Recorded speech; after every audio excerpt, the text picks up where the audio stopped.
이런 질문을 받은 적이 있습니다. 예배 중에 사도신경과 주기도문을 암송하지 않는 교회는 이단입니까? 단순히 예배 시간에 예배 순서에 사도신경과 주기도문이 들어가지 않는다고 해서 이단이라고 말하기는 좀 힘듭니다. 왜냐하면 그 내용은 동의하고 믿는데 순서상 못 들어갈 수도 있기 때문입니다. 하지만 사도신경과 주기도문의 내용을 동의하지 않는 단체는 이단이라고 말할 수 있습니다. 실제로 구원파라는 이단은 주기도문을 거부합니다. 구원파의 교리가 구원받는 자는 죄를 짓지 않는다고 가르쳐요. 그분들이. 그러니까 회개가 필요 없다라고 가르치는 거죠. 근데 이제 주기도문에 보면 우리 죄를 사하여 주옵시고 라는 이제 이 부분에 대해서 회개를 언급하는 주기도문을 우리는 인정할 수 없다. 그래서 이제 거부를 한다라는 겁니다. 지난 4주 동안 우리 외부 강사님들과 함께 여름 말씀 봉회를 진행했습니다. 너무 좀 시간이 떨어져 있어서 저희가 주기도문 다시 한번 좀 복습하고 넘어갔으면 좋겠습니다. 주기도문 6가지 간구가 있다라고 말씀드렸고, 처음 3가지는 하나님의 영광을 위한 간구이다. 이름이 거룩히 여김을 받으시고 나라가 임하시고 뜻이 이루어지기를 간구하는 것이다. 그 다음에 4번째 간구부터 이제 우리를 위한 기도가 들어가는데, 일용할 양식과 또 죄를 용서하는 것, 또 악에서부터의 보호를 기도하는 그런 내용입니다. 오늘은 이제 5번째 간구, 우리 죄를 사하여 주옵시고라는 말씀들을 우리가 좀 같이 한번 생각해 보면서, 구원파가 말하는 것처럼 일단 구원받으면 우리가 회개가 필요 없는가, 또 이 기도가 어떤 뜻인가, 또 어떤 마음으로 이 기도를 드려야 할지에 대해서 2가지 좀 생각해 보도록 하겠습니다. 첫 번째, 하나님의 그 죄 용서를 통해서 하나님과 교제하며 영혼의 건강을 유지하자라는 겁니다. 4번째 간구, 우리가 지난 시간에 했었던 그 일용할 양식에 대한 부분은 신체 건강과 행복을 위해서 가장 중요한 부분이죠. 그런데 5번째 간구는 신체가 아니라 영혼의 건강과 행복을 위해서 가장 중요한 부분이라는 거예요. 서두에 구원파의 주장이 구원 얻은 후에 회개는 필요 없다라고 얘기하는데 굉장히 잘못된 비성경적인 부분입니다. 왜냐하면 예수님께서 요한복음 13장 10절에 이렇게 얘기하시죠. 이미 목욕한 사람은 발만 씻으면 된다. 이 이미 목욕했다는 얘기는 이제 구원받고 칭의함을 받은 것을 얘기하고, 발은 매일매일 우리가 회개하는 것을 의미합니다. 그 어떤 성경 구절의 배경을 여러분 생각해 보세요. 거리 자체가 우리는 다 아스팔트와 뭐 이런 거 이렇게 깔려 있지만, 그 당시 그 흙으로 덮여 있는 거리죠. 거기를 맨발로 샌들만 신고 걸어간다고 생각해 보세요.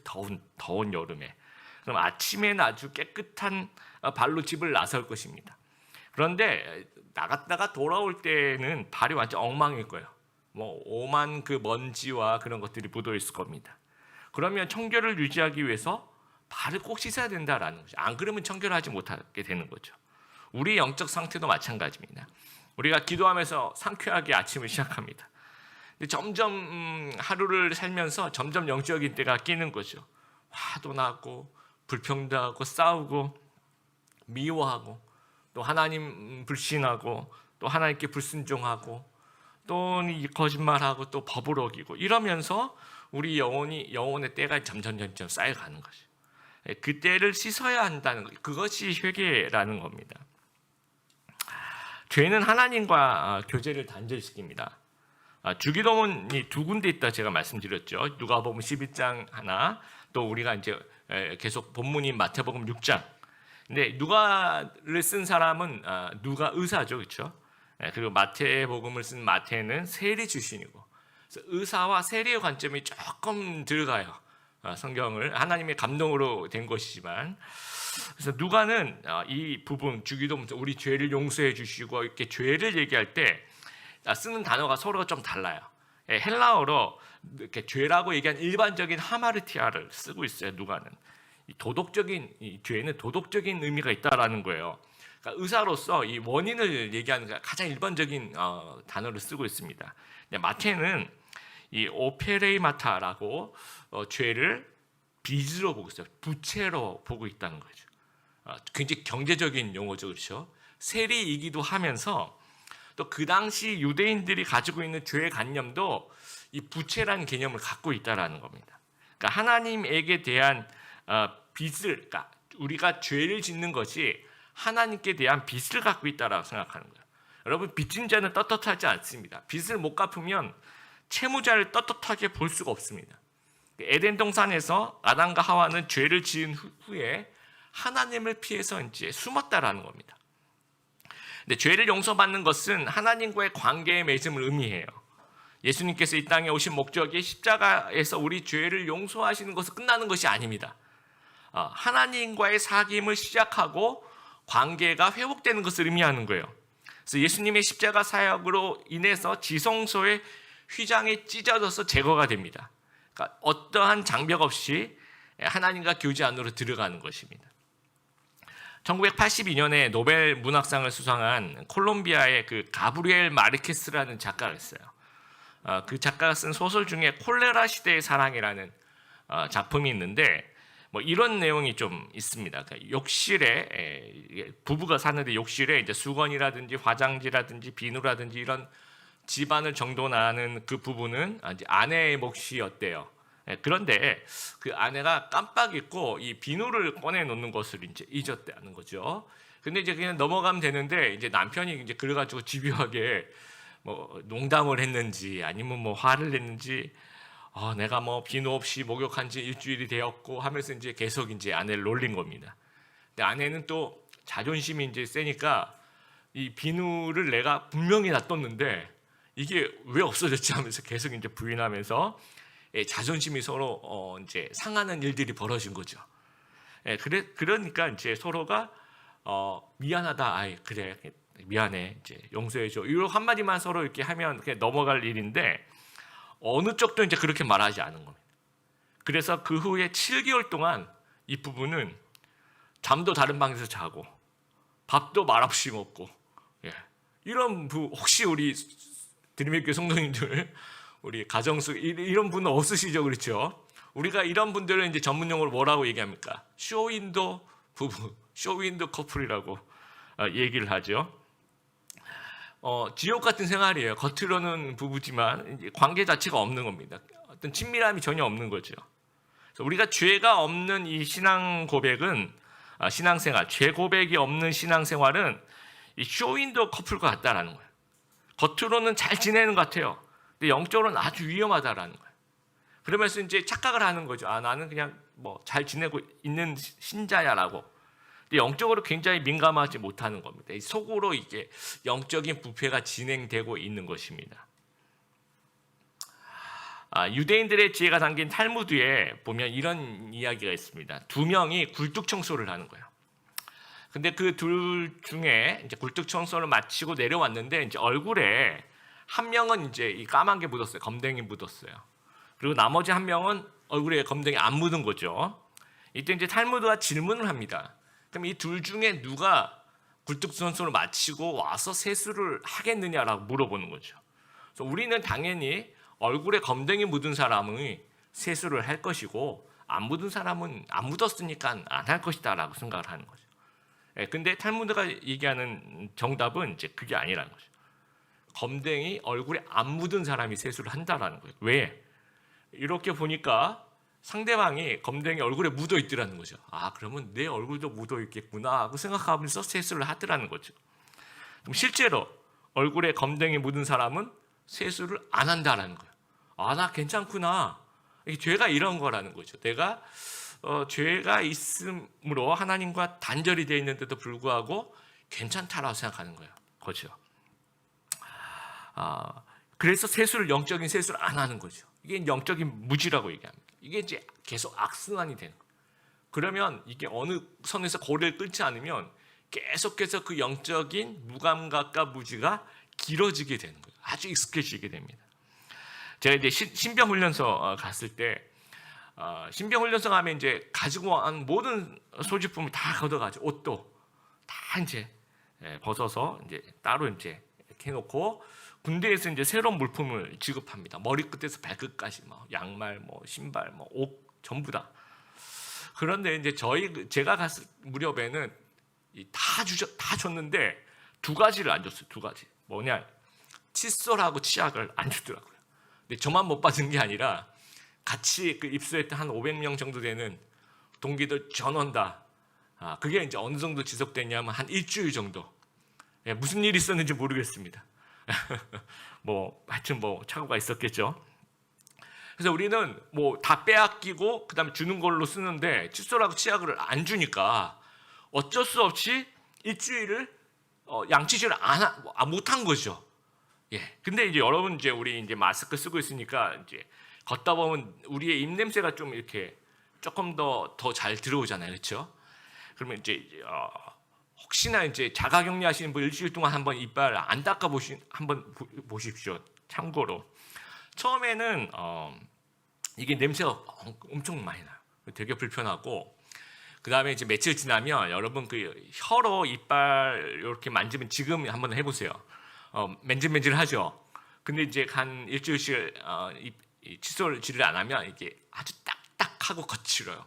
마치 그 샌드페이퍼를 혓바닥으로 이렇게 핥는 것 같은 그런 느낌이 듭니다.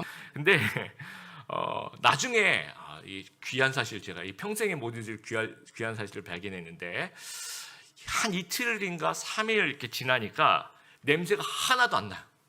신기하죠? 예, 그러면 이제 뭐 이빨이 좋아졌냐 그런 게 아니고 어마어마한 냄새가 났을 텐데 코가 마비가 되는 거예요. 이게 하나님이 우리 몸을 참 신기하게 지은 게 뭔가 하여튼 적응하도록 돼 있어요. 하여튼. 그래서 코가 마비되고 우리 다 같이 이빨 안 닦으니까 이 정말 이렇게 훈련할 때 장난 아니거든요. 냄새 엄청 나는데도 이 500명 전원의 코가 마비가 된 겁니다. 그래서 너무 그냥 익숙해져 있는 거. 냄새가 하나도 안 나고 뭐 사는데 불편함이 전혀 없었습니다. 일주일이 지났는데 이제 드디어 보고이 됐어요. 칫솔하고 이제 치약을 나눠주더라고요.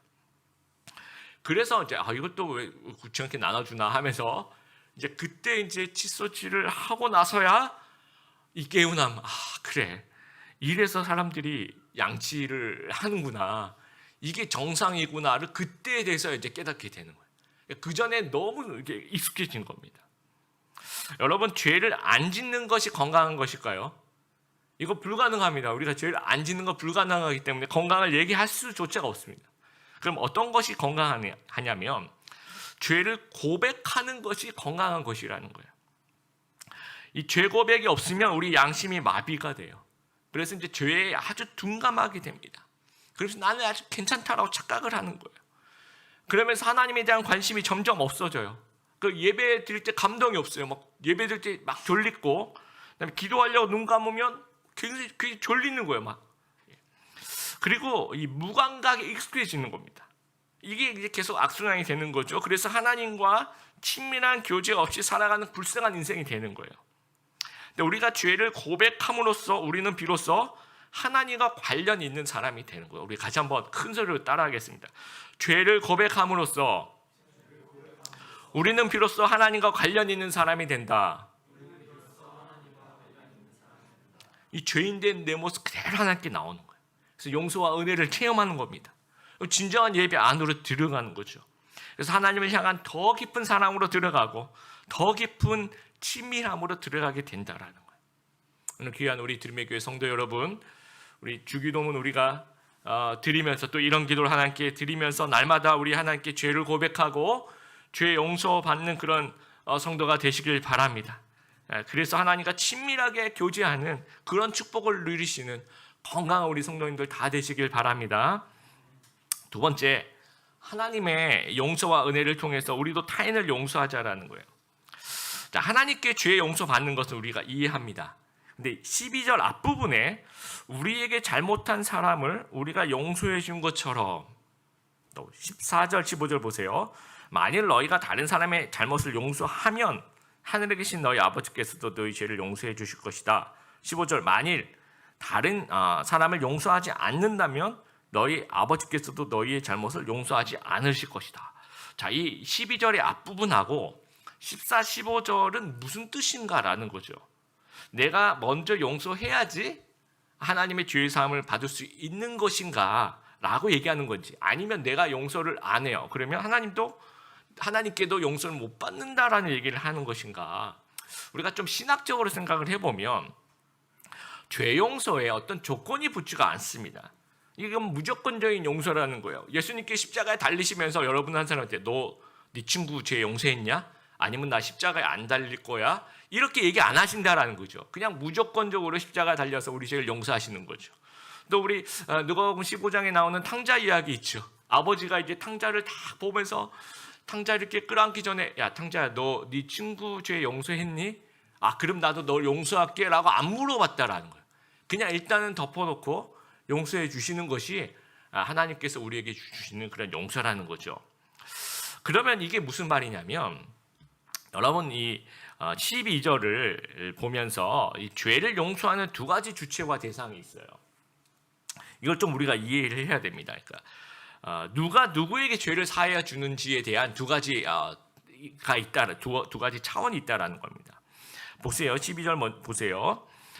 대상이 우리에게 잘못한 사람을, 우리에게 죄 지은 자를, 그렇죠? 그 대상을 누가 용서합니까? 우리가 용서하는 거죠, 그렇죠? 그래서 이제 원어로 보면 이 1인칭 복수 우리 사람이죠, 그렇죠? 그리고 두 번째 차원은 그 밑에 우리의 죄를 그게 대상이죠. 누가 그 우리의 죄는 누가 용서해 주는 거예요? 를 용서해 주셨어요. 우리 본문에는 그 말이 안 나와 있지만 우리 헬라어 본문에 보면 이 동사 자체에 주체가 나와 있어요. 뭐 3인칭이냐 2인칭이냐 1인칭 이게 나와 있는데 그러면 누가 용서합니까? 2인칭 단수 you 하나님이에요. 하나님이 나를 용서하는 차원이 있어요. 다시 말하면 우리 이제 앞에 이걸 보시면 하나님께서 나를 용서하시는 차원이 있고 그리고 내가 사람을 용서하는 차원이 같이 존재한다라는 겁니다. 자, 그럼 이 두 가지 주체와 대상이 어떻게 연결되는 것인가 한번 볼게요. 이 본문은 자세한 설명이 좀 생략되어 있다라고 보는 겁니다. 그래서 재구성을 한번 해보는 거예요.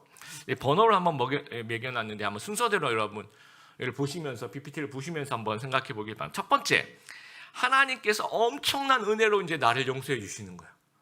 근데 그걸 이해하면 이해할수록 나 같은 죄인도 이렇게 정말 나쁜 그 사도 바울이 그런 얘기하죠. 죄인 중에 괴수다 그런 얘기하죠. 진짜 죄인 중에서 가장 악랄한 나 같은 사람을 하나님께서 용서해 주셨구나.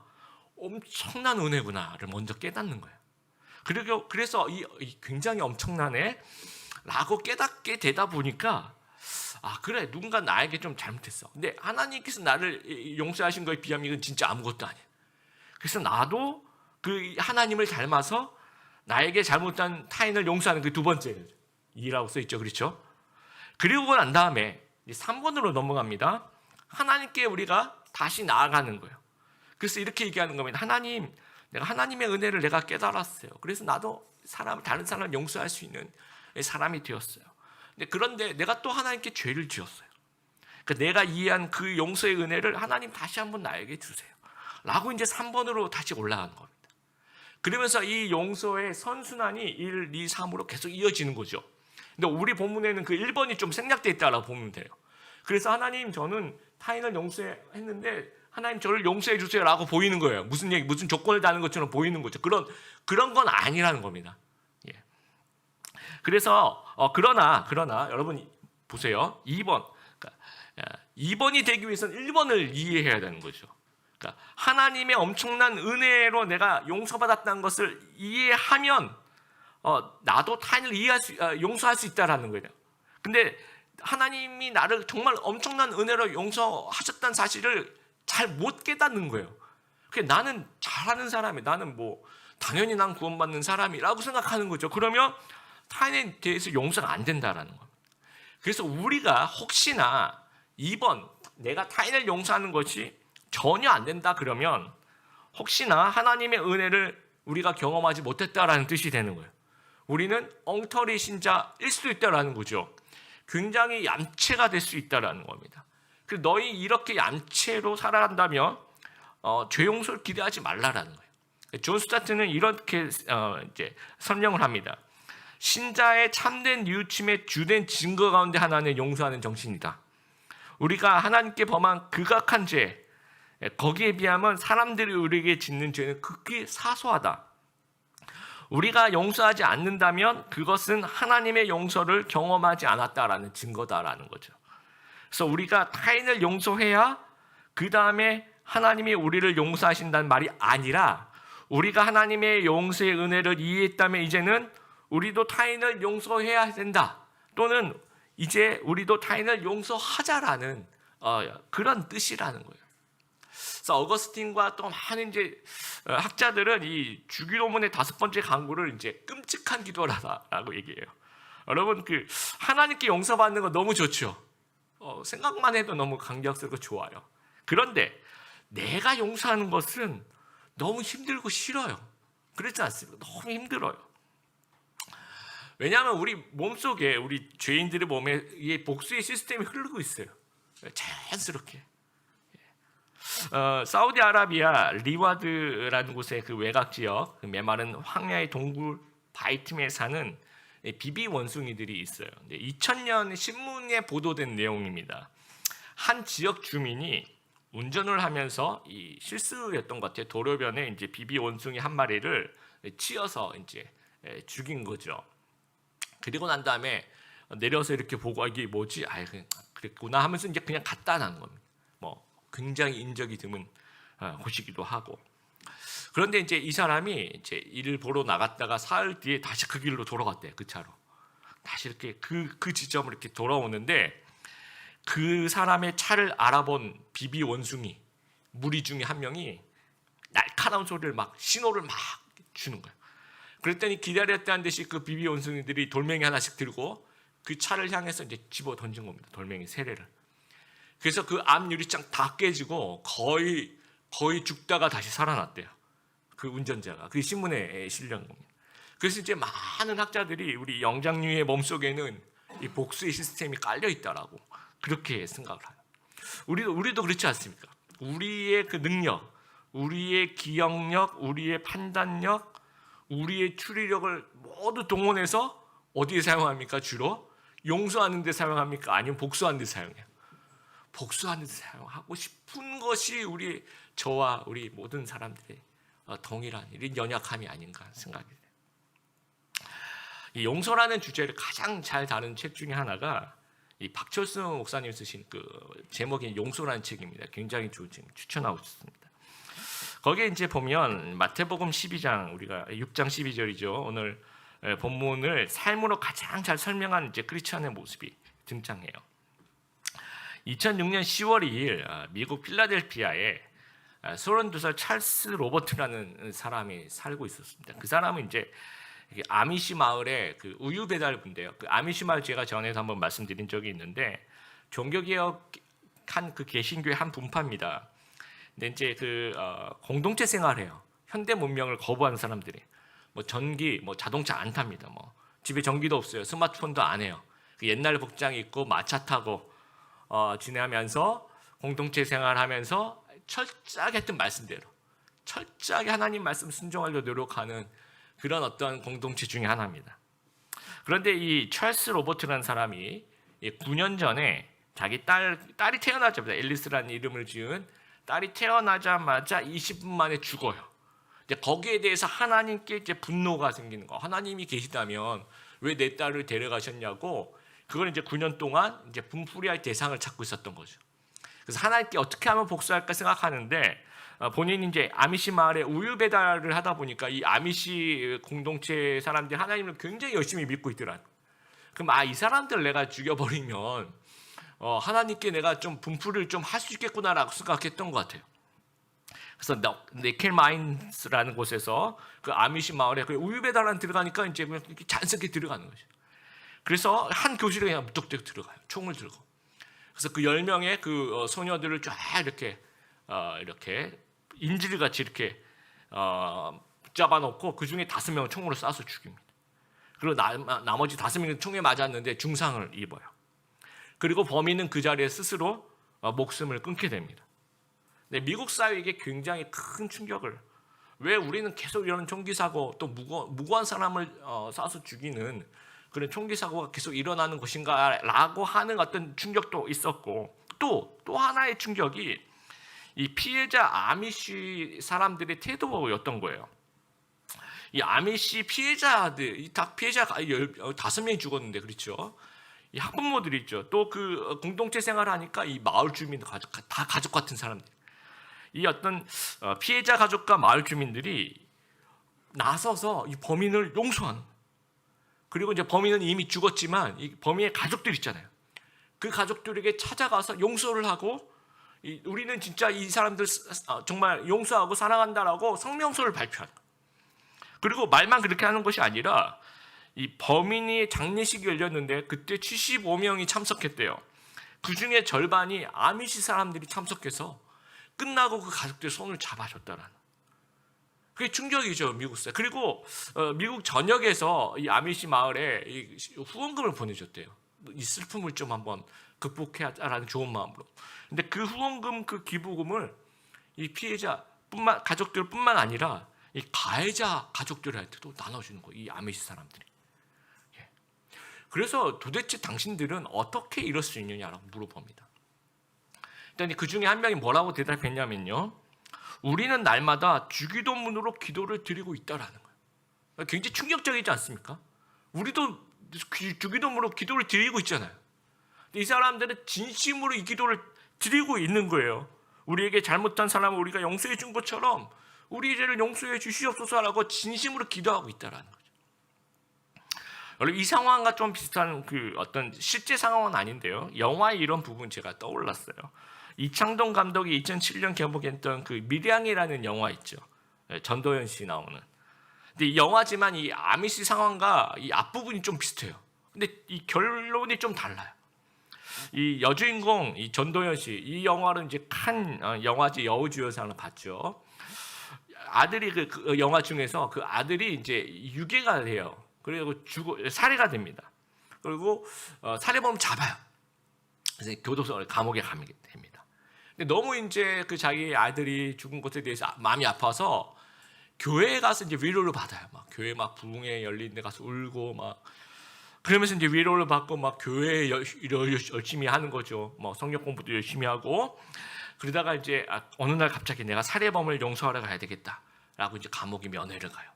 그래서 여러분 그 영화 보신 분들은 기억나겠지만 그래서 이제 딱 가가지고 이제 면회를 하면서 내가 정말 교회를 다니고 있는데 널 용서하러 왔다. 그렇게 얘기를 했는데 그 살해범 얼굴이 너무 이렇게 막 다 죽어간 얼굴일 줄 알았는데 너무 그냥 번질번질하다고 해야 될까요? 잘 지내는. 그러면서 이제 그 전도연 씨한테 그 살해범 뭐라고 얘기하냐면 나는 이미 하나님께 죄를 이제 용서해 달라고 구했던 하나님이 내 죄를 용서해 주셨다. 그래서 난 이게 아주 평안하게 살아가고 있다. 이렇게 얘기하는 거예요. 거기서 이제 여주인공이 이게 확 돌아가요. 그러면서 내가 너를 용서하지 않았는데 네가 누구한테 용서를 받냐 이러면서 이제 하나님께 화를 확 내게 됩니다. 그래서 막 가서 교회 깽판 치고 그 뒷부분 여러분 다 보셔서 아실 거예요. 그러면서 이게 어떤 내용이냐 막 사방에서 뭐 이 여자가 이 여중고 예수님 믿는 사람이냐부터 시작해서 기독교 어떤 면을 얘기하는 것인지에 대해서 질문을 상당히 많이 받았습니다. 그런데 우리 주기도문의 관점에서 한번 생각해 보길 바라요. 이 어떤 용서의 두 가지 차원에 대한 부분, 또 우리가 지금 이렇게 1번, 2번, 3번 이런 용서의 선순환의 개념으로 생각해 봤을 때 이 살인범은요, 나는 이미 하나님께 용서를 받았다. 맞겠죠, 뭐 그렇겠죠. 하나님 용서해 주실 수도 있겠죠. 내가 하나님과의 관계만 있는 것이 아니라는 거죠. 내가 사람과의 관계도 있는 거죠. 그러면 누군가 나를 또 용서해 주어야 될 사람도 있다는 거죠. 그렇죠. 그걸 이해를 못하는 거예요. 그러면 나는 하나님과의 관계 속에서도 그것이 막힘이 없도록 노력해야 되는 것도 필요하지만 내가 사람 사이의 관계에서도 저분이 나를 얼마나 원망하게 했느냐 그런 어떤 마음, 그러니까 내가 정말 죽을 때까지 그분에게 참여하는 마음으로 살아야 되겠다는 그런 표현을 정말 납작 엎드린 마음으로 진심으로 해야 되는 게 맞다라는 거예요. 살해범은 이제 그 개념이 없는 거예요. 나 하나님께 용서받으면 됐지. 그 차원을 이해를 못하는 겁니다. 그리고 여주인공은 그러니까 하나님께 용서받은 기억이 없. 제가 볼 때는 그 영화를 제가 분석해 보면 그냥 하나님께 위로받은 적은 있어요. 그냥 너무 마음이 아프니까 하나님이 위로해 주. 그런 건 있지만 진짜 나 같은 죄인을 하나님께서 용서하셨구나라는 그 1번에 대한 감격함이 없는 거예요. 전혀 없어요. 그러니까 타인을 용서하는 거 2번 흉내는 내볼 수 있는데 진정으로 용서할 수가 없다라는 거. 이런 그 아미시와의 차이를 여러분 이해할 수 있겠어요? 이 주기도문의 이해 부족, 하나님의 용서와 또 타인의 용서가 이런 선순환이 되는 이 부분에 대한 차이가 있다는 거예요. 진정으로 주기도문을 이해한 사람은 진정으로 하나님의 그 용서를 이해하게 되고 또 진정으로 타인을 용서할 수 있는 그런 하나님의 사람이 되는데, 그 하나님의 용서를 이해하지 못하는 사람은 그 다음부터 일어날 수가 없다라는 겁니다.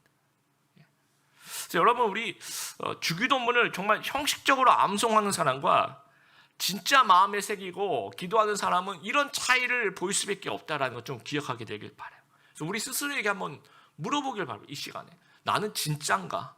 나는 흉내만 내는 가짜인가? 한번 우리 스스로에게 좀 물어보게 되길 바랍니다. 제가 이 말씀을 준비하면서 이제 목사지만 내가 이 말씀을 전달한 사람이지만 나도 이 말씀 가지고 좀 실천할 수 있는 가장 좋은 방법이 좀 가장 쉬운 게 뭐가 있을까? 하나님이 너무 어려운 걸 얘기하실 때는 여러분 기죽지 마시기 바라요. 왜냐하면 하나님이시니까. 그래서 그러면 가장 쉬운 것부터 한번 찾아봤어요, 제가. 그랬더니 갑자기 생각나는 게 있었어요, 저한테. 몇 달 전에 저희 교회로 택배가 하나 왔어요. 제 이름을 이만한 게 뭐가 하나 왔더라고요. 그래서 이게 뭐지? 하면서 이제 이렇게 열어보니까 책 10권이 들어가 있었어요. 똑같은 책 10권이. 편지도 들어가 있었고. 보니까 발신자하고 이제 발신 편지를 보니까 제가 전혀 모르는 분이에요. 어느 교회 목사님이 저한테 책 10권을 보냈는데, 그래서 편지를 읽어봤어요. 그랬더니 한마디로 요약하면 10만 원을 책 한 권당 10,000원씩 10만 원을 저에게 보내주세요 라는 얘기였습니다. 이거를 읽는 순간에 저도 이게 뭔가 쫙 이렇게 올라오면서 아까 그 여자 주인공이 느꼈던 그런 감정을 이렇게 정말 화가 나는 거예요. 전혀 모르는 사람입니다. 그러니까 제가 볼 때는 이분은, 그리고 이제 교인들한테 한 권씩 팔아서 그 10만 원 자기한테 달라는 거예요. 그래서 무슨 유명한 책인가 봤더니 그런 것도 아니야. 본인이 쓴 책이에요 또. 굉장히 진짜 돈 쉽게 번다. 여러분 그 서점에 가면 교회 주소로 아주 두꺼운 게 있습니다. 진짜 전화번호 같이 요즘도 나오나 모르겠어요. 거기 보면 거의 우리나라 한 5만 개 정도 되나요? 전국의 교회. 거기다 여러분 책 10권씩 보내보세요. 보내보면 안 되죠. 상상을 해요, 상상을. 그 중에서 10%만 5만 개 교회에서 10%는 5천 개 교회죠. 10%면 10만 원 보내면 얼마입니까? 5억 정도 되죠. 굉장히 돈 쉽게 버는구나. 이제 이 상상이 되는 거예요. 아마 저는 굉장히 화가 났어요. 우리가 이 세상 사람들도 이러지 않는데 교회 특히 이제 목사님들이 이러면 욕 먹는데 좀 이런 행동은 좀 안 했으면 좋겠고, 정말 여러 가지 정의에 대한 생각, 이건 진짜 사기다, 이건 강도다, 이런 생각들이 드는 거예요. 그래가지고 이거 진짜 너무 화가 나는데 이걸 버릴 수도 없고 이걸 어떻게 하나. 그래서 일단 방치를 해놓은 거예요. 그리고 몇 달이 지나갔습니다. 그리고 완전 잊어버렸습니다. 그때 다시 편지가 또 그분한테 또 다시 편지가 왔어요. 그거 어떻게 됐냐 이렇게 물어보는데, 조금 분위기가 다른 게 자기도 이렇게 뿌렸는데 다들 이렇게 저 같은 분노를 느꼈나 봐요 아마. 그러니까 다들 이렇게 방치했겠죠. 그러니까 이제 이분은 이게 손해를 많이 본 것 같아요. 최근 책들은 나가고 이게 쓰고도 안 되고, 그러니까 제발 책이라도 좀 돌려달라고. 그걸 읽고 또 다시 전 화가 났어요. 그러니까 처음부터 왜 그런 짓을 하냐 하면서 이제 그렇게 또 방치를 해놓은 거죠. 그게 이제 그 설교심에서 이게 생각이 난 거예요. 그래서 이제 그러면 그렇다고 이렇게 이 말도 안 되는 일에 우리 성도들의 귀한 헌금을 전 쓰는 건 말도 안 된다라고 생각하고, 제가 할 수 있는 일은 그 책을 돌려드리는 일이다 생각하고 이제 너무 귀찮은 거예요. 생각만 해도 내가 바빠 죽겠는데 또 가가지고 그걸 붙이고 그걸 해야 되는 거잖아요. 근데 이제 하자, 이제 실천해보자. 네, 제가 이제 그 착불로 택배를 보냈어요. 우체국도 다 닫고 그래가지고 그 시간에 편의점에 가서 이제 택배를 붙일 수 있다 그래가지고 편의점에 와서 붙였습니다. 붙이면서 이제 제가 3가지 이제 써놨는데 제가 읽어볼게요. 느낀 점, 생각보다 오래 걸리지 않았다. 그리고 생각보다 쉬웠다. 또 이번 기회에 편의점 택배를 처음으로 배웠다. 그리고 총론, 별일 아니었다. 별일 아니었다. 그렇게 화가 나고 정말 한국교회 운명까지 생각할 정도로 화가 나고 막 그랬는데 실제로 해보니까 별거 아니더라고요. 시간도 뭐 오래 걸리지 않더라고요. 그래서 한번 생각했어요. 우리가 실제로는 우리가 생각하는 것보다 조금 더 쉬운 일인데 그런 것들을 좀 우리가 마음속에 저항하고 있는 건 아닐까? 그런 생각을 좀 해봤습니다. 그리고 여러분 본문에 계속해서 반복되는 단어가 있죠. 뭡니까? 우리의 죄를. 이거 참 생각해봐야 됩니다. 여러분 성경은요 언제나 신앙생활은 우리가 하는 거예요. 따라해 보겠습니다. 우리가 신앙생활을 한다. 예, 내가 신앙생활을 한다. 뭐 거의 없습니다. 성경 보면 다 공동체예요. 주기도문은요 공동체의 기도입니다. 그래서 우리가 이 공동체 안에서 얼마나 많은 사건과 갈등과 고민이 있는가. 우리 여러분 안에서도 정말 지금도 이 설교를 들으면서 불편하실 거예요. 막 가족, 친척, 직장, 학교, 이웃, 동료, 지인 생각해 보면 좀 되게 걸리는 사람들이 있어요. 그런데 얼마나 우리는 이 용서보다 이 복수에 길들여 있는지를 한번 좀 생각해 보길 바랍니다. 그래서 예수님께서 내가 너희를 용서하는 것처럼 너희도 타인을 용서하라는 거예요. 근데 예수님의 가르침은 어떨 때는 너무 세요. 어떨 때는 감당할 수 없을 정도로 세요. 이 산상수훈이 주로 그렇습니다. 그런데 예수님은요, 우리가 정말 하나님의 제자들이 이 용서를 통해서 과거가 아니라 이제 미래로 가기를 원하시는 거예요. 아니요, 우리 하나님이 사랑하는 우리들이 계속 과거의 그 감옥에 갇혀 있는 걸 예수님께서는 원치 않으시다는 거예요. 어떤 분이 이런 얘기를 하더라고요. 독사는 독을 만들고 양은 젖을 만든다. 독사는 독을 만들고 양은 젖을 만든다. 똑같은 환경인데 어떤 사람은 독을 만들어내고 어떤 사람은 이제 젖을 만들어내는 생산적인 일이라는 거죠. 하나님이 우리를 이 독사가 아니라 양처럼 이 젖을 만들어내는 그 양이 되기를 원하시는 것 같아요. 이 복수 말고 용서를 선택하는 그 제자가 되기를 원하신다라는 겁니다.